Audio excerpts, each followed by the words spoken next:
Assalamualaikum warahmatullahi wabarakatuh.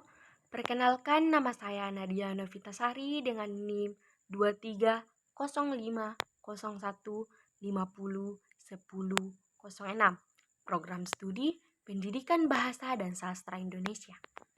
Di sini saya akan menjelaskan apa-apa saja yang saya ketahui mengenai dua buku. Yang pertama yaitu Perang dan yang kedua yaitu Daun yang Jatuh Tak Pernah Membenci Angin. Di sini yang pertama yaitu novel Perang. Dalam novel ini, tokoh Perang dideskripsikan sebagai seseorang yang hidup dalam kesendirian dengan buku-buku dan keremangan. Ia selalu sinis melihat dunia terang benderang seperti mall, gedung-gedung megah, restoran, dan lain-lain. Ia selalu melihat ketimpangan dari semua kemegahan itu. Ia menyadari bahwa mal-mal itu dibangun di atas tanah bekas gusuran rumah penduduk. Ia melihat sebuah restoran mewah dan ia yakini bahwa hanya segelintir orang yang bisa menikmati makanan di restoran mewah tersebut. Hidup Perang kembali bergairah ketika dia dipertemukan dengan sosok Denny. Denny di sini memperbaiki kekeliruannya serta memperkenalkannya dengan komunitas subkultur.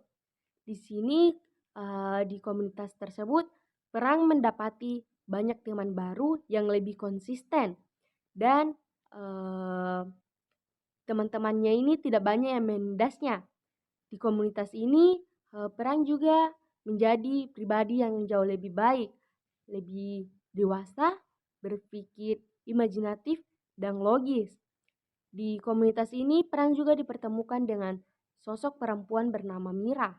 Di sini Mira merupakan perempuan yang memiliki banyak masa dengannya serta dapat menyadarkan Perang akan adanya cinta.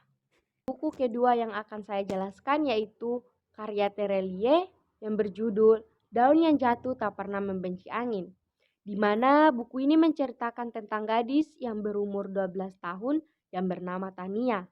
Gadis kecil yang harus putus sekolah dan mengamen bersama adiknya, Dede, sepanjang hari. Lalu setelah 3 tahun, ayahnya pergi untuk selamanya. Tania, Dede, dan ibunya tinggal di sebuah rumah kardus di pinggir kota akibat kesulitan ekonomi. Sampai akhirnya mereka bertemu dengan seorang malaikat. Sosok malaikat yang ditemui bernama Danar. Di sini Danar bagai malaikat di kehidupan Tania dan keluarganya yang serba kekurangan. Pertemuan yang tidak disengaja antara mereka di suatu malam membawa cahaya indah bagi kehidupan Tania ke depannya. Perbedaan umur yang berjarak 14 tahun membuat Tania seperti bertemu dengan sosok kakak yang selama ini tidak pernah ia rasakan. Danar menjanjikan masa depan yang bercahaya. Danar juga membiayai Tania dan Dede untuk kembali bersekolah dan memberikan modal ibu untuk membuat kue usaha. Danar membawa kebahagiaan yang selama ini hilang dari kehidupan. Sini Danar membawa mereka ke sebuah toko buku yang besar yang menjadi tempat favorit Tania hingga saat dirinya bertumbuh dewasa. Tania tidak menyia-nyiakan kesempatan yang diberikan malaikatnya. Di sini Tania juga menjadi siswa terpintar di sekolah. Selain itu, semua berjalan baik dalam kurun waktu 1 tahun. Mereka sudah tidak lagi tinggal di sebuah kontrakan.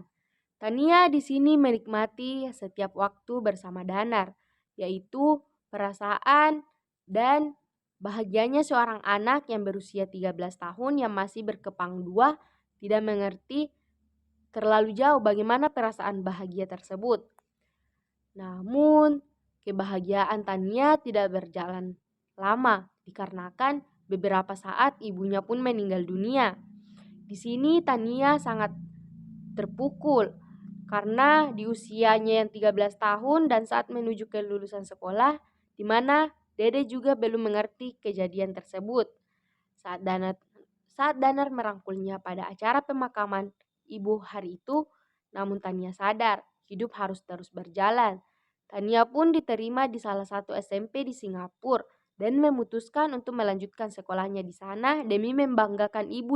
Jadi, dapat kita simpulkan novel ini menceritakan kehidupan sosok Tania, Dede, dan Danar, serta perasaan Tania yang tumbuh kepada malaikatnya.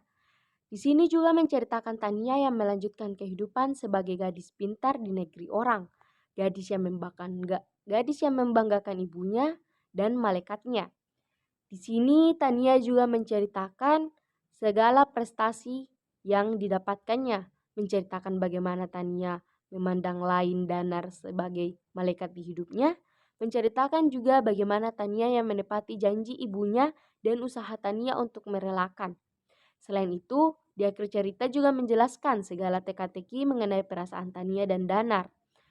Jadi, pesan moral yang dapat diambil dari novel ini sama dengan judulnya, daun yang jatuh tak pernah membenci angin. Seberat apapun cobaan yang kita dapatkan, kita tidak boleh mengeluh.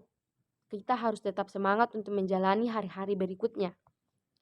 Baik, mungkin itu saja yang dapat saya jelaskan mengenai dua buku ini. Kurang dan lebihnya mohon dimaafkan. Saya tutup dengan ucapan wabillahi taufiq wal hidayah. Wassalamualaikum warahmatullahi wabarakatuh.